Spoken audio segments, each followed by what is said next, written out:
Syndicate এদের হাতটা কত বড়, কত শক্তিশালী।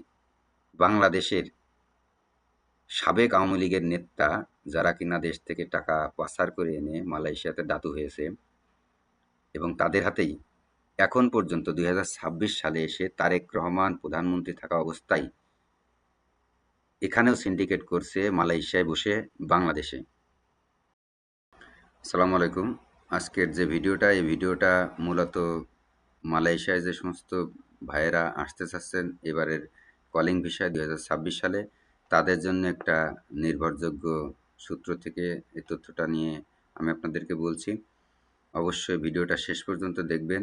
আপনি জেনে বুঝে তারপরে মালয়েশিয়াতে আসবেন এবং মালয়েশিয়া আসার প্রস্তুতি নেবেন। মালয়েশিয়ার শ্রমবাজার বাংলাদেশ থেকে শ্রমিক পাঠানোর জন্য ২০২২ সালে নতুন করে কলিং ভিসা চালু হলেও পরবর্তীতে ২০২৪ সালের মে মাসে সরকার ঘোষিত নির্দিষ্ট সময়সীমা শেষ হওয়া আপাতত কলিং ভিসা শ্রমিক নেওয়া বন্ধ রয়েছে। উভয় দেশের নতুন সমঝোতা ও চুক্তি পুনর্মূল্যায়নে আলোচনা চলমান রয়েছে। দাতু আমিন, দাতুশ্রী আমিন সম্পর্কে তথ্য, যেটা আমাদের ২০২২ থেকে ২৪ সালে যে কলিংটা ছিল সেখানে যে সিন্ডিকেট ছিল, সেই সিন্ডিকেটের বিষয়ে আপনাদেরকে অবগত করার জন্য আজকে ভিডিওটা দিয়েছি। তিনি হচ্ছেন দাতুশ্রী মোহাম্মদ আমিনুল ইসলাম বিন আব্দুন নূর। তিনি বাংলাদেশি বংশোদ্ভূত একজন বাংলাদেশি নাগরিক, স্থায়ী বাসিন্দা। এখন তিনি মালয়েশিয়ার নাগরিক। প্রতিষ্ঠানের নাম, তিনি মালয়েশিয়ার ভিত্তিক প্রযুক্তি প্রতিষ্ঠান বেস্টিনেট এর প্রতিষ্ঠাতা ও সাবেক শীর্ষ কর্মকর্তা। শীর্ষকর্তা FWCMS ফরেন ওয়ার্কার বেস্টিনেট চালনা করত। সিন্ডিকেটে দাতু আমিনের ভূমিকা ও কাজের ধরন। মালয়েশিয়ার শ্রমবাজারের ১০ সদস্য এবং পরবর্তী ১০০টি রিক্রুটিং এজেন্সির যে ১০০ সদস্য মনোপলি সিন্ডিকেট তৈরি হয়েছিল, তার মূল মাস্টারমাইন্ড হিসেবে দাতু আমিনকে চিহ্নিত করা হয়। প্রযুক্তিগত নিয়ন্ত্রণ। FWCMS মালয়েশিয়া স্বরাষ্ট্র মন্ত্রণালয় বিদেশি শ্রমিকদের কোটা, মেডিকেল এবং ভিসা প্রসেসিং করার জন্য বেস্টিনেটের তৈরি FWCMS অনলাইন সিস্টেম ব্যবহার করত। এই সিস্টেমের পূর্ণ নিয়ন্ত্রণ দাতু আমিনের হাতে থাকায় কোনো এজেন্সির ফাইল অনুমোদন পাবে আর কার ফাইল বাদ পড়বে তা নিয়ে তার অংশীদাররা নিয়ন্ত্রণ করতেন। বাংলাদেশ প্রান্তের পার্টনার বাংলাদেশে ক্যাথারসিস ইন্টারন্যাশনাল এর মালিক রুহুল আমিন স্বপন ছিলেন তার প্রধান ব্যবসায়িক সহযোগী ও সিন্ডিকেট নিয়ন্ত্রক। বিপুল অর্থ আদায় ও হুন্ডি। সিন্ডিকেটের বাইরে থাকা প্রায় ২,০০০ সাধারণ বাইরা সদস্যকে বাদ দিয়ে একটি নির্দিষ্ট চক্র তৈরি করা হয়। প্রতি শ্রমিকের জন্য নির্ধারিত ফি এর বাইরে অতিরিক্ত প্রায় ১ থেকে ১.৫ মানে ১.৫ লক্ষ টাকা করে কেবল সিন্ডিকেটের চাঁদা হিসেবে আদায় করা হতো, যা পরবর্তীতে হুন্ডির মাধ্যমে মালয়েশিয়ায় পাচার হতো। যেটা আপনারা দেখেছেন ৫ থেকে ৬ লক্ষ টাকা মালয়েশিয়াতে আসতে ২০২২, ২৩ এবং ২৪ সালে লাগছে। রাজনীতিবিদ ও আমলাদের কমিশন। তদন্ত প্রতিবেদন অনুসারে এই প্রক্রিয়ার মাধ্যমে উঠে আসা হাজার হাজার কোটি টাকার মালয়েশিয়া ও বাংলাদেশের তৎকালীন প্রভাবশালী রাজনৈতিক ও আমলাদের মধ্যে ভাগবটারা হতো। আইনি পদক্ষেপ ও সাম্প্রতিক তদন্ত। MACC তদন্ত। মালয়েশিয়া দুর্নীতিবিরোধী কমিশন MACC বেস্টিনেটের কার্যালয়ে অভিযান চালায় এবং দাতু আমিনকে জিজ্ঞাসাবাদ করে।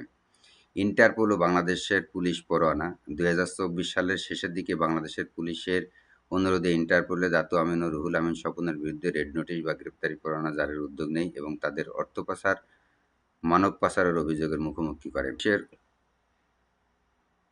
তথ্য অনুযায়ী ২০২৫টি এজেন্সির তালিকা, নির্বাচন ও মেডিকেল প্রসেসিং সিস্টেমের পেছনে দাতু আমিনের পরোক্ষ প্রত্যক্ষ সম্পৃক্ততা স্পষ্ট এবং বিদ্যমান।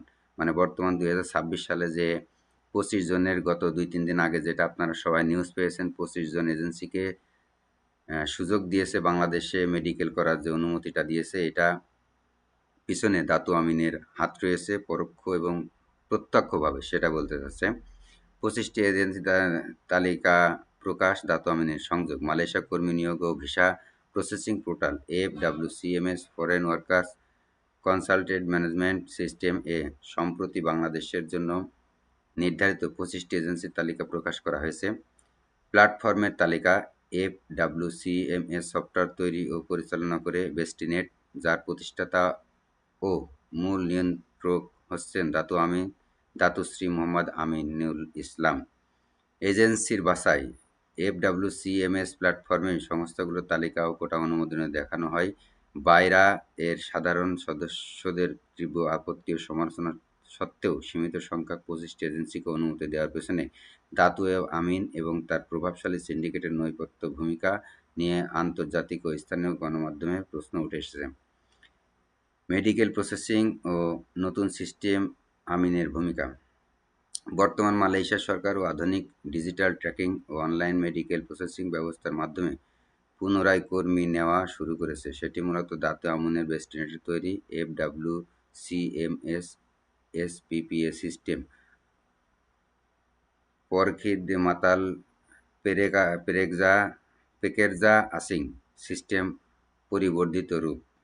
মেডিকেল সেন্টার নির্ধারণ, বাংলাদেশি কর্মীদের যে মেডিকেল স্টেটগুলো করাতে হয় তা অনলাইনে অনুমোদন ও এফডব্লিউসিএমএস পোর্টাল ডাটা পাঠানোর নিয়ন্ত্রণ বেস্টিনেটের হাতেই থাকে। আন্তর্জাতিক নজরদারি, আন্তর্জাতিক গণমাধ্যম ব্লুমবার্গ এর তদন্ত প্রতিবেদন এবং মানবাধিকার গবেষকদের তথ্যমতে 2026 সালেও দাতু আমিনের বেস্টিনেট কোম্পানিকে নতুন 12 বছর মেয়াদি চুক্তি প্রদান এবং প্রতিটি কর্মীর আবেদন প্রসেসিং ফি ও মেডিকেল ডেটা ম্যানেজমেন্টের জন্য বিশাল অঙ্কের অর্থ নেওয়ার প্রক্রিয়া সচল রয়েছে। মূল সিন্ডিকেটের সারসংক্ষেপ, মালয়েশিয়া সরকার কোনো সরাসরি নতুন এমএফসি গ্লোবাল নামের আলাদা কোনো প্রাতিষ্ঠানিক ফ্রেমে এই 25 এজেন্সি নিয়োগ করেনি, বরং বেস্টিনেট এফডব্লিউসিএমএস ডিজিটাল পোর্টালই কার্যক্রমটি রূপান্তরিত হয়েছে। 25টি এজেন্সির এই সীমিত চক্রটির পেছনে দাতু আমিন মালয়েশিয়ার প্রান্ত এবং তার বাংলাদেশি ব্যবসায়িক সহযোগীদের যেমন ক্যাথারসিস ইন্টারন্যাশনাল, রুহুল আমিন স্বপন ও অপরাপর কিছু প্রভাবশালী পলিটিক্যাল রিক্রুটার সমন্বয়ে গঠিত পুরনো সিন্ডিকেট প্রভাবশালী হাতেই রয়েছে। ইন্টারপোল ও আন্তর্জাতিক তদন্তের চাপ থাকলেও বেস্টিনেট ও তার ডিজিটাল আর্কিটেকচারের উপর মালয়েশিয়ার শ্রম মন্ত্রণালয়ের বহুলাংশে নির্ভরশীল থাকায় তিনি সরাসরি বা পরোক্ষভাবে লাভবান হচ্ছেন। যে কোনো বায়রা নিবন্ধিত এজেন্সিতে লেনদেনের আগে অথবা মেডিকেল ও ভিসা যাচাইয়ের ক্ষেত্রে সরাসরি বিএমইটি ও অফিসিয়াল এফডব্লিউসিএমএস ওয়েবসাইটের তথ্য পরীক্ষা করে নেওয়া উচিত।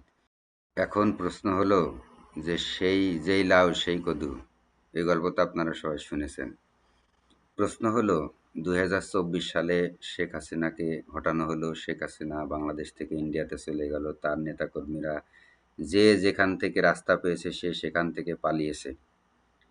বাংলাদেশে পরপর 2টা সরকার আসছে, ডক্টর ইউনূস সরকার এবং পরবর্তীতে আসছে আমাদের সবার প্রিয় জনাব তারেক রহমানের সরকার। কিন্তু এই যে সিন্ডিকেট, এদের হাতটা কত বড়, কত শক্তিশালী, তাহলে সরকার চালাচ্ছেটাকে? প্রতিটা মানুষ 2022 থেকে 24 সালে আসছে 5.5 লক্ষ টাকা থেকে 6 লক্ষ টাকায় এই মালয়েশিয়াতে আসছে। সরকার দেখাইছে কত? 78,500 টাকা।